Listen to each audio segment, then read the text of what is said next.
Hey everybody, this is Jeff. Um, I'm going to be doing the call today.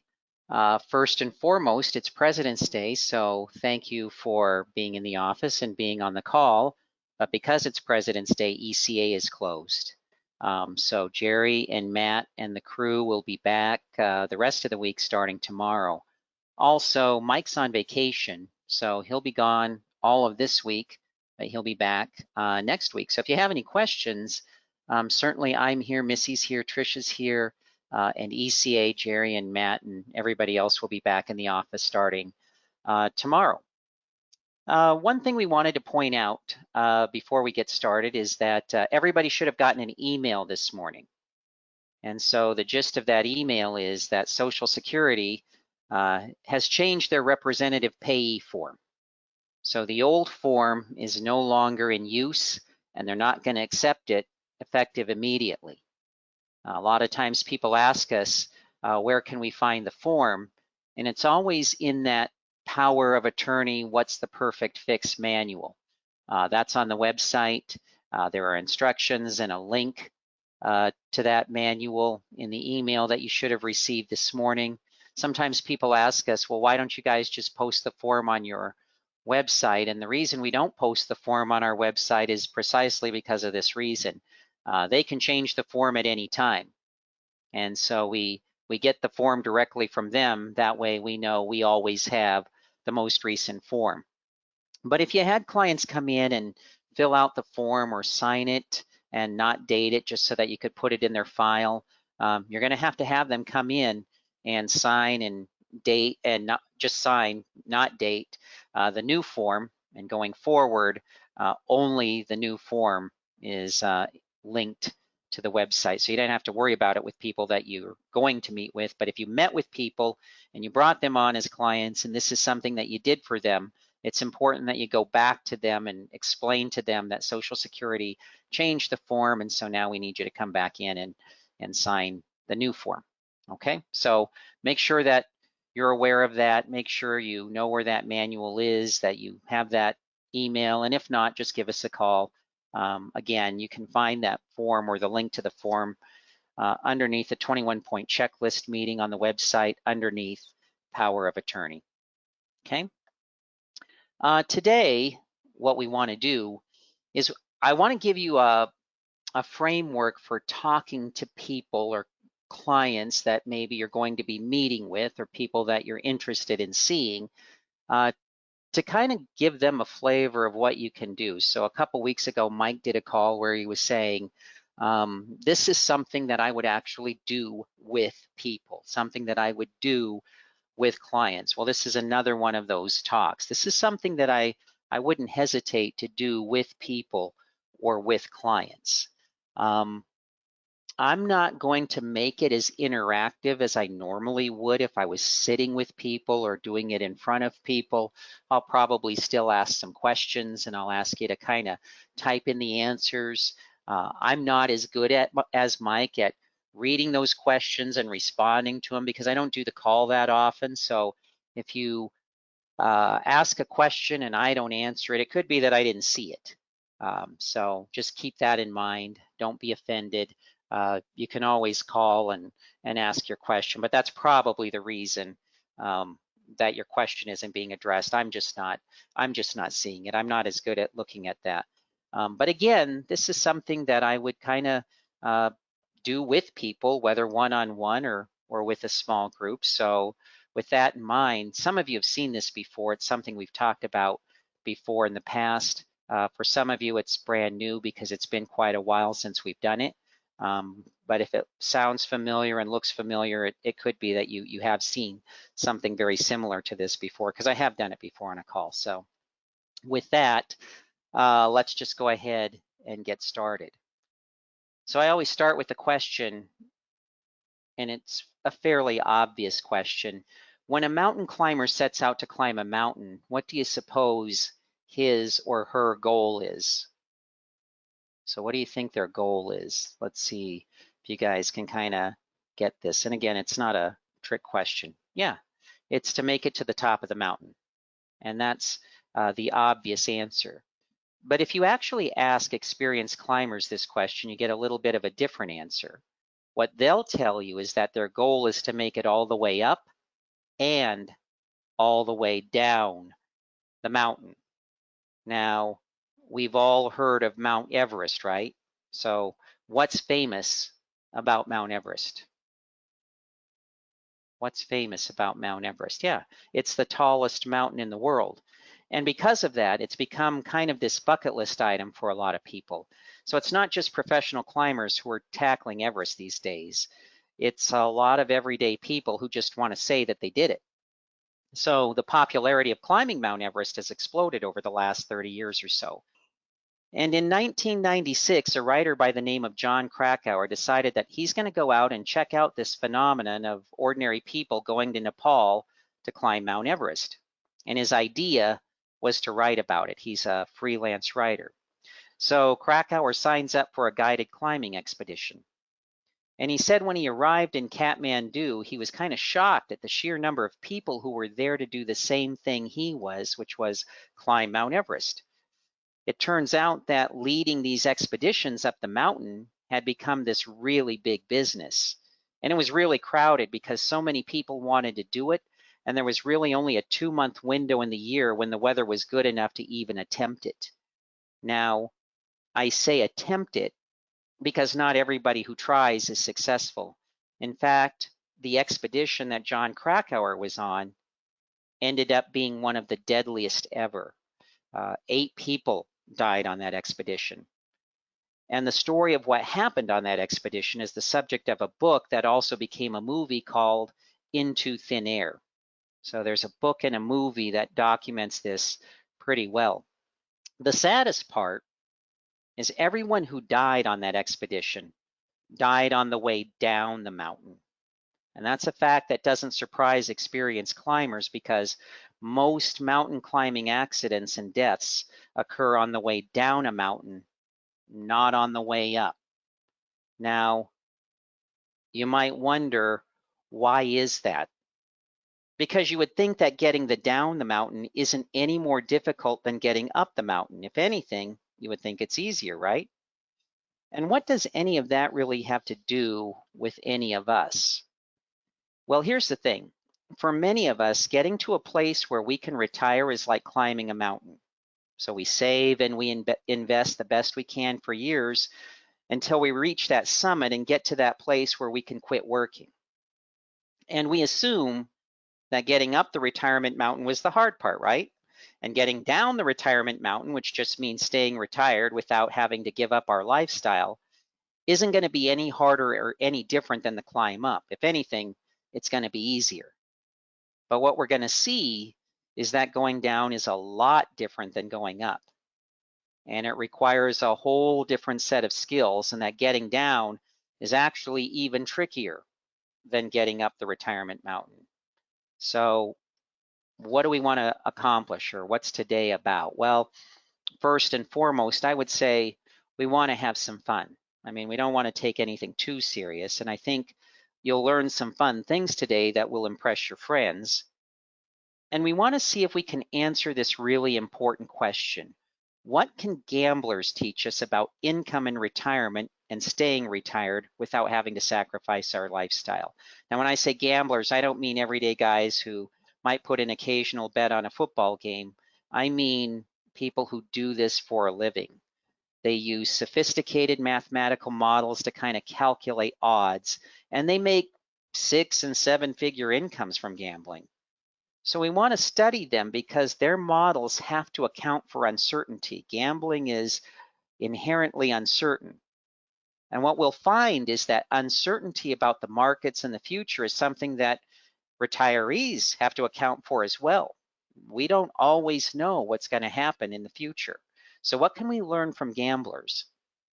We also want to take a look at the 3 most popular ways to take income in retirement and compare the advantages and disadvantages of each. And the goal is for you to be able to explain why getting down the retirement mountain is so different than getting up the mountain. And I also want you to be able to walk away with tools and strategies that will dramatically improve your odds of successfully staying retired and making it down the retirement mountain safely. Now, again, I want to start with that million-dollar question. What can we learn about these things from gamblers? And I want to use sports analytics as kind of the template for trying to understand this question. If it's a financial puzzle, I think sometimes it's hard to understand. But if we could just take a step back and look at it from a sports perspective, I think that it's easier to see why getting up and down the mountain are so different. So we're going to look at it from the perspective of sports analytics. And I want to use soccer as the example. And the reason I want to use soccer and not some other sport is because that's at least something that, at least in this country, in America, we're not going to have strong feelings or allegiances when it comes to something like soccer that we might if we were talking about football or basketball. But just in case, I always ask, are there any Newcastle United fans out there? And I don't think anybody here would follow them. And that's good, because if there were, I would have to warn you that these next few minutes are going to be kind of painful for you. So let me give you some background. Newcastle United is an English soccer club that plays in the English Premier League, which is considered the top kind of tier of soccer probably in the world. And so this is their stadium, St. James Park. And every other week during the soccer season, 50,000 diehard fans fill this stadium to cheer for the team. Now, instinctively, Newcastle United has all the building blocks of a successful club. They have a billionaire owner who's willing to spend on the team, and they have a fan base that most clubs would die for. But despite that, they've always been kind of a team at the bottom of the standings until about 2012. In 2012, their fortunes changed and they finished 5th in what many considered the strongest soccer league in the world.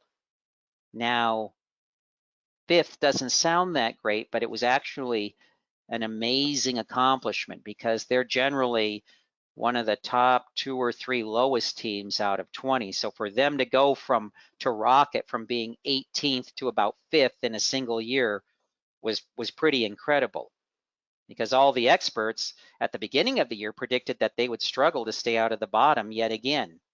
And here they were in 5th place. And so obviously the fans are excited and the owner is excited.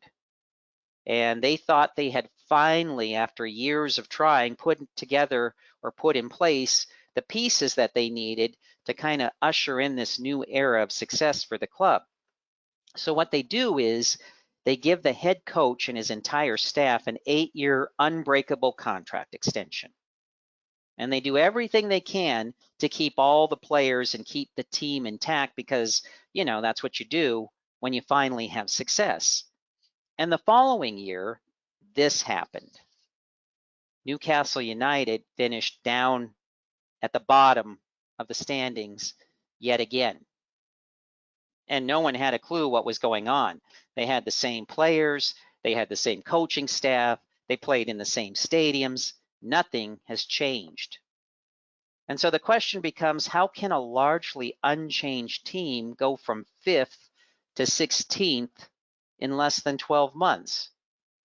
And that's the question we want to zero in on, because that's the question that we as retirees have to be able to answer if we want to stay retired and not go back to work. How do you go from success to failure in such a short amount of time? Well, to understand that, let's start with a little background. There's a saying in all sports that goes something like this: the standings never lie. Now, another way I've heard it said is, you are what your record says you are. And it more or less assumes that once the last game is played in a season, justice prevails. The team at the top of the standings is the best team, and the team at the bottom of the standings is the worst team, and everybody gets what they deserve. But it's not that simple, and let me explain why. This is a picture of a guy named Matthew Benham. Now, he's an Oxford graduate in physics who decided to set up his own betting syndicate in London. So it's basically an office full of PhDs and statisticians who are calculating the probabilities for the outcomes of soccer matches. And it's made him a very rich man, so rich that he owns 2 soccer clubs. He owns the English club Brentford, and he owns a Dutch club called FC Midtjylland. Now I want to talk about FC Midtjylland for a moment. Now Midtjylland is in Western Denmark, pretty much in the middle of nowhere. And at the time that Matthew Benham bought the team, they were broke. And they were at the bottom of the Danish league standings. And Benham bought them because he wanted to see if he could use the tools of a gambler, the kind of the data and the analytics to find a competitive edge and build a successful soccer club. Now, shortly after Benham took over the team, Midtjylland won their first ever Danish League championship, and they earned a berth in the Europa League tournament, where they defeated the mighty Manchester United from the English Premier League. Now, again, Manchester United, that's probably one of the best soccer clubs in the whole world. So for this team to come out of nowhere and beat them, it's Moneyball all over again, except in soccer. And so journalists and sports managers from all over the world are flocking to Western Denmark to figure out how this team, where people can't even pronounce their name, are suddenly soccer royalty. I mean, how did they do it? Well, if you want to understand how they did it, you have to understand how a gambler thinks. And then to understand how a gambler thinks, there's one concept that you must get, and it's this. The standings always lie. It's not that the standings never lie, they always lie. Now, why is a gambler saying that? Well, because a gambler understands that soccer is a very random game.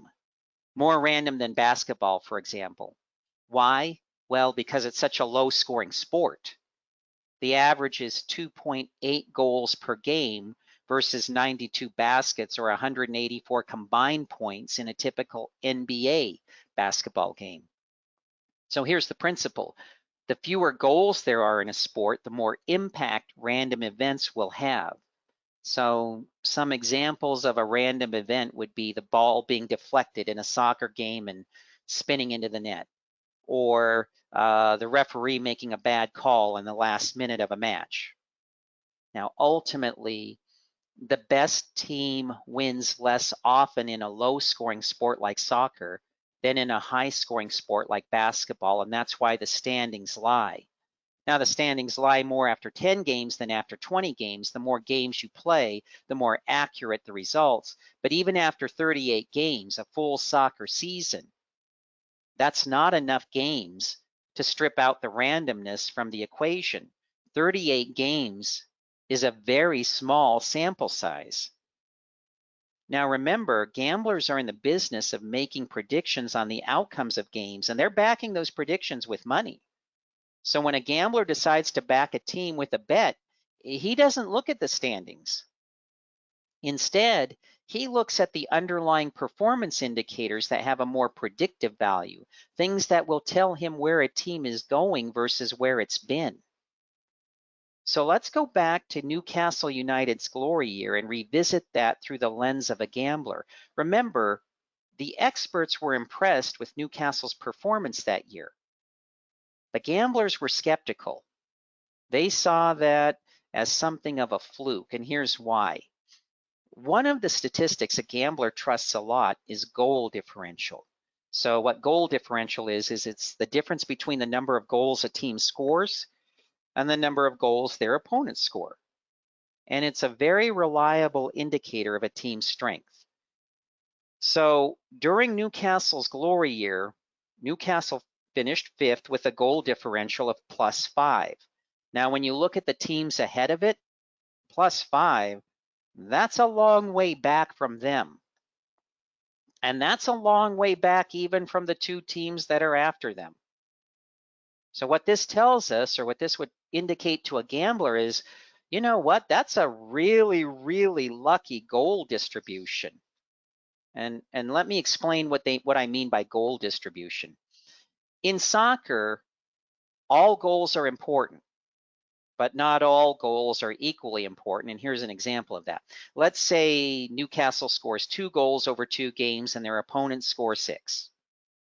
Okay, now Newcastle would be a lot better off winning a game 1-0 and losing the other game 6-1 than losing both games 3-1. Now, keep in mind, it's the same number of goals, but it's a much more favorable goal distribution. And that's a really important point. That's something that we're going to take from this into our discussion about retirement. And that is that you just can't look at what happened. You can't just look at wins and losses. You have to understand how they got to that record. Okay, again, let me say that again, because as retirees or soon to be retirees, that's what we need to take away from this, that you can't just look at what happened. You have to understand how it happened. You can't just look at how you got to the summit. You have to look at how you got to the retirement summit. And if you dig deep into Newcastle's record that year, you find that they had a very lucky goal distribution. They had 8 wins by 1 goal, and they had 3 big losses by more than 3 goals in each of the 3 games. So they're barely winning, and then they're losing big. But they're winning more than they're losing, but their losses are huge. It's a really fluky thing. It's very unlikely statistically that they would be able to repeat a season with 65 points. You can see that over there on the right, and a goal differential of +5. Now, another statistics a gambler trusts is shot differential. It's the difference between the number of shots a team produces versus the number of shots their opponent produces. It's statistically well documented that good teams take more shots than bad teams. It just seems obvious. But if you look at Newcastle's shot differential the year they finished 5th, it was negative 1.4. Now look at everybody else around them. Clearly, they don't belong in this company. And to a gambler, this indicates an unsustainable goal conversion rate. And so if you have a positive goal differential driven by a negative shot differential, meaning you score more goals even though you take fewer shots, that's a fluke. That's just you getting really, really lucky. It's randomness playing a joke on the league. You might be able to have that in any given year, but it would be impossible to do that year after year after year. So they got lucky. Here's a visual of how gamblers saw the situation. Now the black line shows the number of points Newcastle scored, so that's the results. The red line shows the underlying analytics, what you would expect.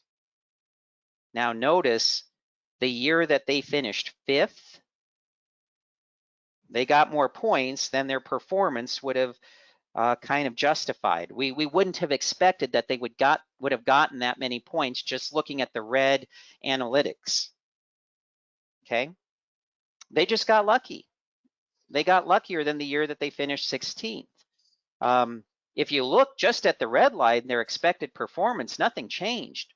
All they did is outperform themselves in that one year in 2012, and it was kind of reversion to the mean the following year. They didn't do anything different. They just got luckier. And they just didn't get lucky the following year. And that's why they went back down from 5th to 16th, which is probably where they belonged the whole time. Now, this begs the question, why didn't Newcastle's management team see this inevitable downturn coming? I mean, the gamblers all saw it. Why didn't the management see it? Why did they give their coach an 8-year contract extension and keep all their players when it was obvious that this was unsustainable? The bubble was bound to burst at any time.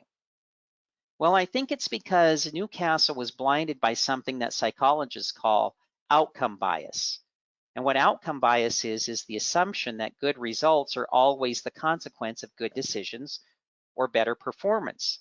Or put another way, success turns luck into genius.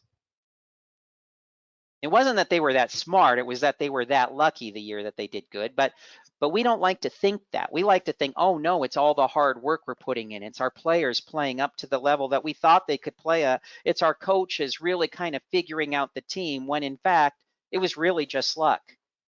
See, when things don't go our way, when they go bad, we naturally ask ourselves, what went wrong? And what could we have done different? But when things go good, we just cruise along thinking, oh, it's just because we're smart. We expect the good results to just continue automatically. And what mountain climbers have learned is that good results don't just happen automatically. And as retirees, we need to know that good results don't just happen automatically. We can't just look at how we finished. We need to look at how we got to that place, how that happened. So what I want to do is kind of change gears and stop and reflect and talk more about how what we've just learned applies to us as we get ready to retire. What can we learn about being retired from all of this? Well, like I said, presumably we've all made it successfully up the retirement mountain. And we've started, or we're about to start, on our way down. And I think there are three things that we can take away from what we just learned in our soccer example. The first thing we need to take away, and the first thing we need to learn, is we need to be skeptical of our success. We can't just look at what happened. We need to understand how it happened. How did we get here? We also have to account for randomness, because if 38 games in a soccer season is too small a sample size to strip out randomness, then your average retirement from 65 to 85 or 90 or even 95, that 25 or 30 years, if we can't strip out randomness in a 38 game soccer season, we can't strip out randomness in a 25 to 30 year retirement. We have to account for randomness. And the only way to do that is to use the tools of a gambler to account for uncertainty and make sure that we're making good bets on our retirement going forward. So I want to start with that question at the top. We're going to look at all three of these things, but starting with that question at the top, we have to ask ourselves, how did we get here? Well, here's a picture of how we got to here. This is a graph of the Dow for the past 150 years, and you'll see that there are periods of ups and downs, but there are more ups than downs, which is why people are told to just buy and hold. That even if the market experiences a downturn, eventually it'll go back up. And by the way, that's always been true. It always does go up more than it goes down. And so we can kind of count on that. Now, I want to look at that box down there in the bottom right corner. What does it say? It says the latest monthly average is 211% above the 2009 low. Okay, the latest monthly average for the latest statistics is 211% above that low of the market in 2009. So between 2009 and the point that that graph stopped, the market had been up on average 211%. Now that's amazing. And I'm just going to tell you, that doesn't even tell the whole story, because beyond the graph, there's some data, and the market went on to do even better than that. In fact, the market has at times been up over 300% from the March 2009 low. Now let's think back to our sports analytics and our mountain climbing examples. We saw that in the year that Newcastle United finished 5th versus 16th, their expected performance was nearly identical both years. So again, how is it they finished 5th when they were playing the same that one amazing year? Well, in hindsight, it's easy to answer. They were just plain lucky. But if you ask the coaches and the players, they're not going to say, oh, we were just plain lucky. They're going to argue and say, well, it was our coaching. And the players are going to say, and it was our playing. But the gamblers knew there was no way you could expect that kind of luck year in and year out. I think it's even more obvious when you look at what happened at Mount Everest. Remember, climbing Mount Everest had become this bucket list item. And so a lot of ordinary people with no technical climbing experience or expertise, were training to scale that mountain. And despite their lack of technical skill and experience, they made it up. But many of them didn't make it down. In fact, we said 8 people died on the expedition John Krakauer was on and wrote about. So let me throw out this question. What do you think was the difference between the way up and the way down that day? Why do you think everyone made it up, but not everyone made it down? What was the difference between the morning and the afternoon? What would you guess? Let's see some guesses. Yeah, you guys are getting it. It was the weather. The morning they climbed up, the weather couldn't have been better. It was a perfect day. It was calm. It was peaceful. You didn't need any experience or expertise to make it up on a day like that. That's why they were able to summit the mountain. Now, they thought they were able to summit the mountain because of all their training and preparation. And I'm not suggesting that they hadn't done any training or they hadn't prepared at all. I'm suggesting that they would have been better off being skeptical and realizing that their training and their preparation wasn't a factor on the way up because the weather was so good. I mean, you train and prepare in case the weather is bad, but it wasn't bad that day. So whether they had trained and prepared or not, they were going to make it up. Now, we've all summited the retirement mountain, but have we asked ourselves the question, how did we get here? Well, this is how we got there. We just experienced the longest running bull market in history. And I'm not suggesting that none of us prepared or worked hard to get to this place. We all had to have a plan in place to save and invest. But did a strong market wind at our backs hurt us or help us on the way up? Obviously, it helped us a lot. Now, here's something interesting. This chart looks at summiting the retirement mountain. It shows what would have happened had you started with $100,000 and invested over a 25-year period. So from 40 to age 65, pretty typical. Now, notice the returns for both accounts are identical. They've just been flipped.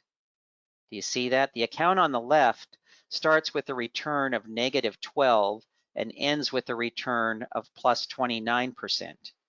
And the account on the right starts with the plus 29% and ends with the -12. They're the exact same number, just in reverse. They're the exact same numbers, just in reverse order. And so both accounts average 8% growth. That's pretty good, 8% growth. They just have two different paths by which they get there. But either way, that's a good market, 8% average per year. That's a good market. It's not as good as we've seen. Obviously, we've seen much better over these past 10, 11, 12 years, but that's a good market. And when you look at what happens in a good market, look at those ending balances for both accounts. What do you notice about the ending balances for both accounts? Yeah, they're the same. It turns out that the key to success in summiting the retirement mountain is perseverance. Just continuing to save and invest year after year.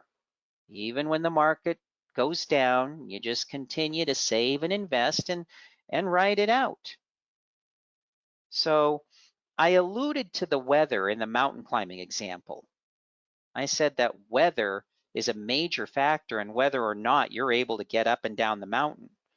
But it turns out that bad weather, when we're talking about retirement, isn't a down year or even 2 or 3 down years. Because there's a lot of down years. There's a lot of down years in these accounts. And yet they're making a lot of money regardless of that, because they're persevering. They're continuing to save and invest in spite of the downturns. So bad weather isn't a downturn in the market. Bad weather is withdrawals, taking money out of the portfolio. Look what happens when you add withdrawals from a portfolio. These are the exact same scenarios from the previous example, from the blue chart. And to keep it apples to apples, the withdrawals on both sides are identical 5% withdrawals. But look at the outcomes. They couldn't be more different.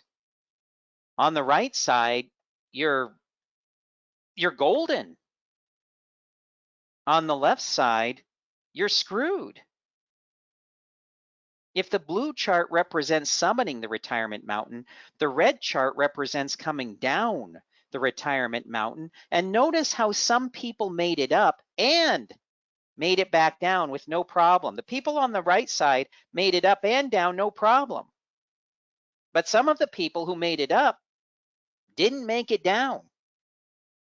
Why is that? Untimely withdrawals.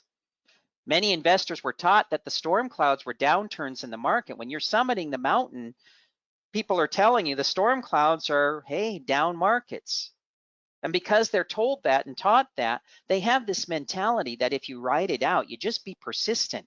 You continue to save and invest. The markets will bounce back. You just need to stick to your positive long-term outlook about the future. But the red chart makes it super clear. The storm clouds aren't down years. Thinking that can get you killed. There are the same number of down years in the exact same order on the blue chart as the red chart. The storm clouds are withdrawals. The only difference between these identical accounts on the red chart is the sequence of returns. Now keep in mind, the return is the same on both sides. It's only the sequence of the returns that is different. And that's something we can't control. And it's something that has a degree of randomness that can't be stripped out of a typical 25 or 30-year retirement. It's just like Newcastle United. How did they go from 5th to 16th in a single year when nothing had changed? Reversion to the mean. They didn't get as lucky the next couple of years. And if we aren't careful, we can misdiagnose the reason for our success up the retirement mountain. And just like Newcastle United, we're susceptible to stumbling and falling on the way down. See, we got up the retirement mountain because the weather was good. We invested and saved, and we didn't take systematic withdrawals. But the whole reason we saved is so that we could spend and withdraw money in retirement. Now, we didn't have to have a plan for withdrawals going up the retirement mountain. We didn't have one, we didn't need one. But coming down the retirement mountain, that's a whole different story. In retirement, we must have a plan for withdrawals because we're going to experience bad weather even in good markets. And here's what I mean by that. Here's a chart of the performance of the Dow from roughly 2000 to 2017, 2018. And what I want to do is focus on that period after the crash of 2008. Now from 2009, that bottom there, to present, are the markets, have they been good or bad? I don't think there's any dispute that they've been not just good, they've been really good. They've been historically good. Like we saw earlier, this has been the longest running bull market in history. But even during those great times, there were down periods. Now, those down periods were admittedly temporary. They might only last 3 or 4 months. But if we continue to take withdrawals during those times, we saw in the red chart how that could cause tremendous problems for us. So what can we do? What's the solution? Well, we can do what a gambler would do. We can account for randomness and build randomness into the retirement equation and play the odds. So I want to take a quick step back and start by looking at the history of how income has traditionally been taken from a portfolio in the past. Now we want our income to be two things. So think back to the time that you were getting a paycheck and when you were working. Did you know how often you were going to get a check, or did they just kind of surprise you with it every once in a while? No, I mean, you knew that you were going to get that check every 2 weeks or once a month. You knew what to expect. It was reliable. And did you pretty much know the amount of the check, or was that always kind of a surprise? No, I mean, You knew the amount, so that from that standpoint, it was predictable. See, paychecks are reliable and predictable, and it's why our Social Security checks are so important to us. They're reliable and predictable like paychecks. And that's what allows us to plan and budget. Ideally, we would want all of our income in retirement to be like a paycheck, reliable and predictable. That way we could plan and budget around that income. So with that in mind, one way to plan for income in retirement is to invest in bonds. Now, bonds pay a set rate of interest, which is important for two reasons. It's reliable. You know when to expect an interest payment. And it's predictable. You know how much you're going to get. So it meets our criteria of reliable and predictable income. And you can easily calculate what you need to invest to get the reliable and predictable income you need. So let's say you needed $40,000 per year in income above and beyond your Social Security, and bonds are paying 4%. You just divide the $40,000 that you need by the 4% the bonds are paying, and you get $1 million. So what that formula is telling you is that if you invest $1 million in bonds that pay 4% per year, you're going to get $40,000 each year in reliable and predictable income. It's easy. It's an easy calculation. But is $1 million a little or a lot? I mean, it's a lot. Now, not everyone needs $40,000 in income. That's just an example. You could cut the investment in half and you would only need half the income if you only needed half the income. But if you have most, if not all of your money in one investment, because for a lot of people, we would be putting most, if not all of our money in bonds if we were to kind of use this formula. What's the first drawback that comes to mind if all of your money is in one basket? What's the first drawback? If you have all your money, all your eggs in one basket, what's the first thing you worry about? Yeah, no diversification. That's one possible drawback. But there's another more serious drawback. The other more serious drawback is you would be exposed to interest rate volatility. So let me explain. When interest rates go up, bond values go down. It's like a teeter-totter. When interest rates are up, bond values are down, and here's why it works that way. Suppose you have a $10,000 bond paying 2%, like we see here at the top left. And everything else, let's just say a CD at the bank, for example, is paying 1%. Well, if you've got something that pays 2% versus 1%, which one are you going to want? You're going to want the one that pays 2%, right? Because it's more. So your bond value might actually go up because more people want it. They're going to want your 2% versus the 1%. But let's say interest rates go from 1% to 3% over the next, say, 18 months. Now, given the choice between the 2% and the 3%, what do you want, the 2% bond or the 3% CD? Well, everybody's going to choose the 3% CD. Duh, it's paying more. Nobody wants that bond anymore. So if there's no more demand for that bond, what do you suppose happens to the value of it? It goes down. That's why you get that teeter-totter effect. When interest rates go up, bond values go down. But here's something even more interesting. To calculate the value of the new bond, you just take the interest rate that you were getting, or you take the interest that you were getting at 2%, you were getting $200 per year, and you just divide that by the new interest rate, and voila, you get the value of the bond now, $6,666. What that's saying is, if you give me $6,666, I'll give you back something that gives you that same $300 per year. So I'm not going to pay $10,000 for it anymore. I'm going to pay $6,000 because that's what I'd have to give the bank. If I went to the bank and say, how much do I have to give you to get $200 per year? They'd say $6,666. Well, that's all I'm going to give the bondholder then. But look at that. Your bond value dropped from 10,000 to 6,600. That's a drop of 33, 34%, even though interest rates only went up by 2%. So the two drawbacks to putting all that money in bonds is, first, there's no diversification, and the second is if interest rates go up, the value of our bonds is going to go down. And right now, interest rates are at historic lows. The chance that they're going to go up sometime in the future is pretty high. So that might not be the best strategy. And while that strategy used to be popular, it's not recommended all that much anymore because of all the reasons we just talked about. Instead, what most advisors recommend these days is putting your money in a big bucket, so to speak. We'll just put some of it in stocks, some of it in bonds, and that eliminates the diversification problem. And the idea is that then you just withdraw a percentage, like 4 or 5% of the portfolio each year. Now, sometimes the money you take out will be from interest, sometimes from dividends, and sometimes from capital gains.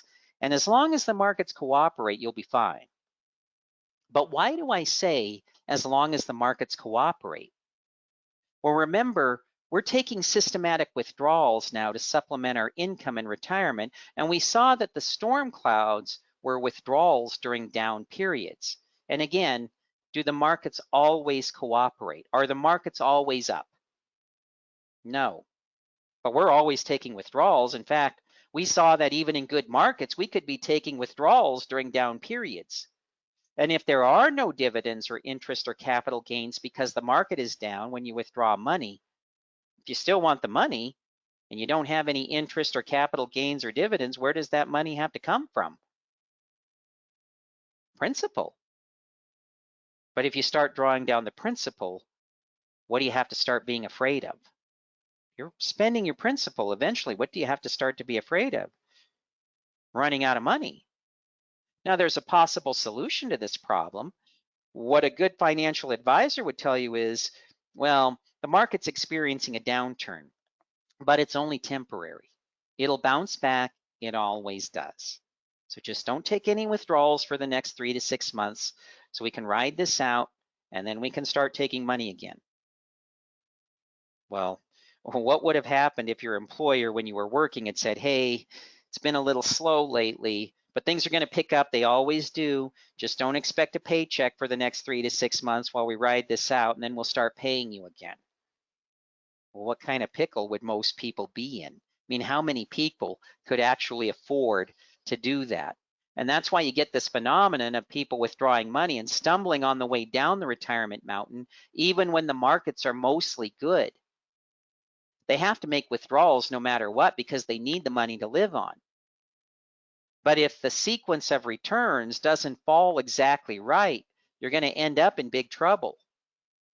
So again, we can ladder bonds to produce income, but the drawbacks to that were lack of diversification and interest rate volatility. Or we could put our money in a big bucket, so to speak, and withdraw a percentage of our money each year.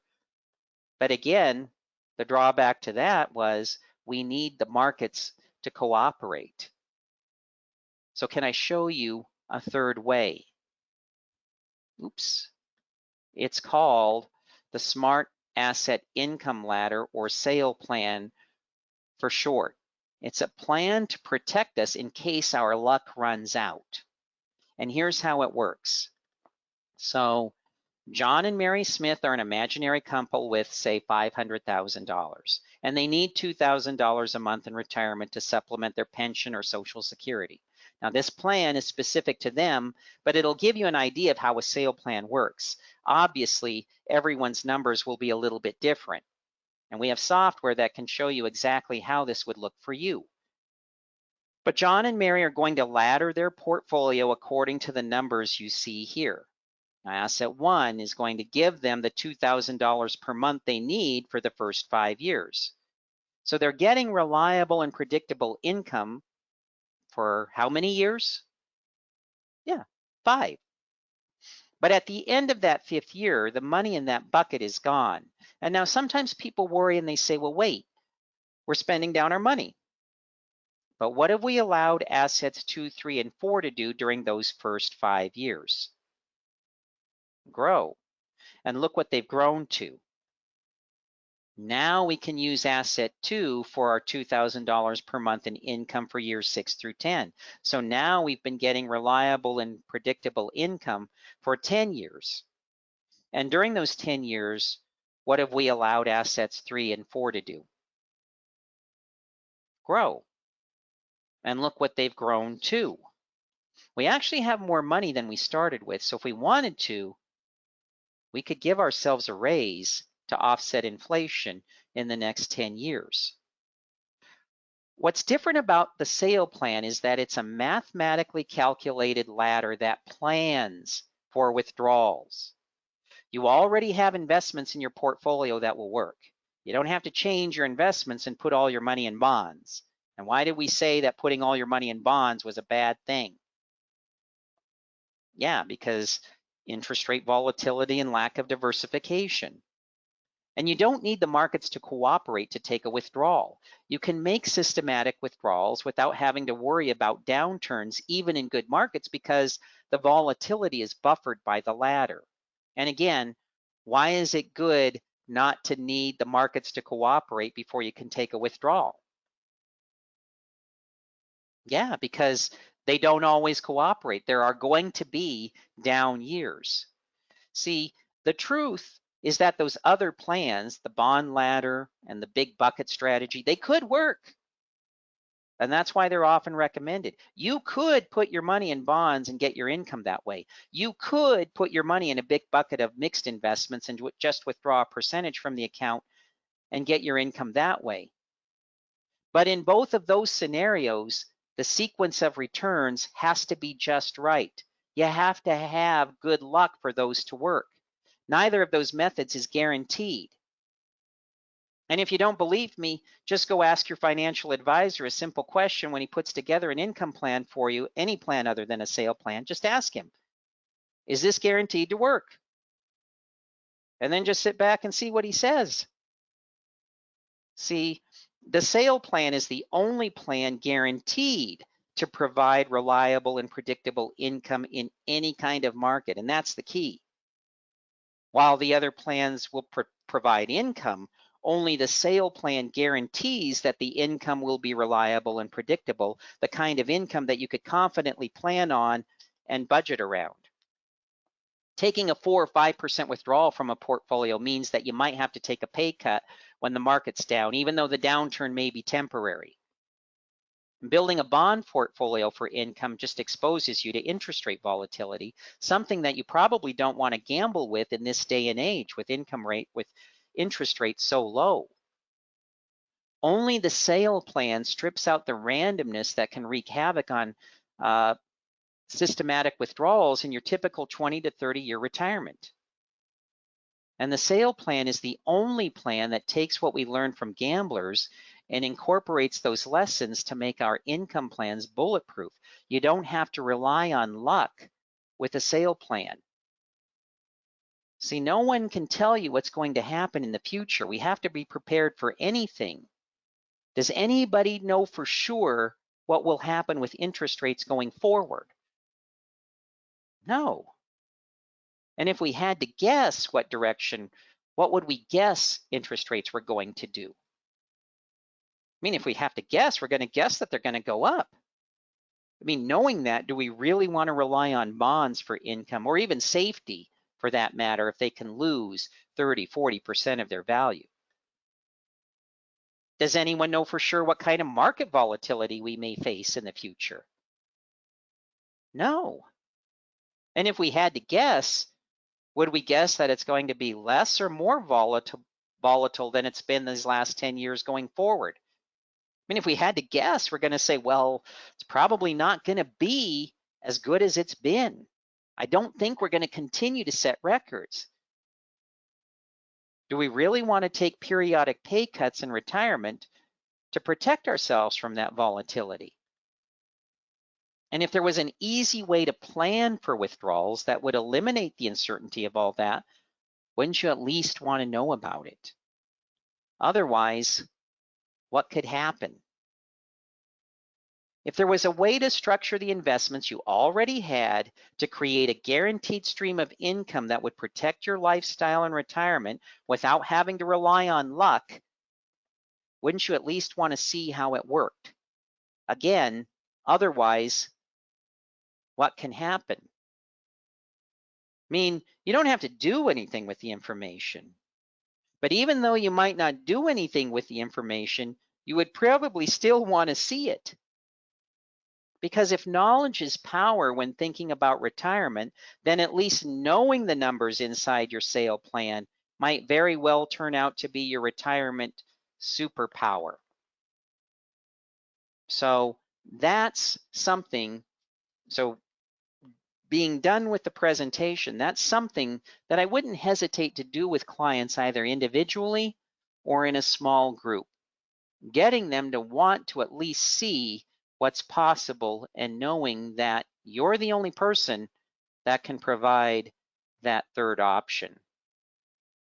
So really look at this, study this, think about where you can use it, and make sure you're working on and continuing to study and get better at that 21-point checklist. Because when you've mastered the crib notes and the motive, and you're doing your daily practice, your most important 15 daily and the GOTS getting on their side, and you're doing your tape breakdowns, that's when you bring on as many people as you want.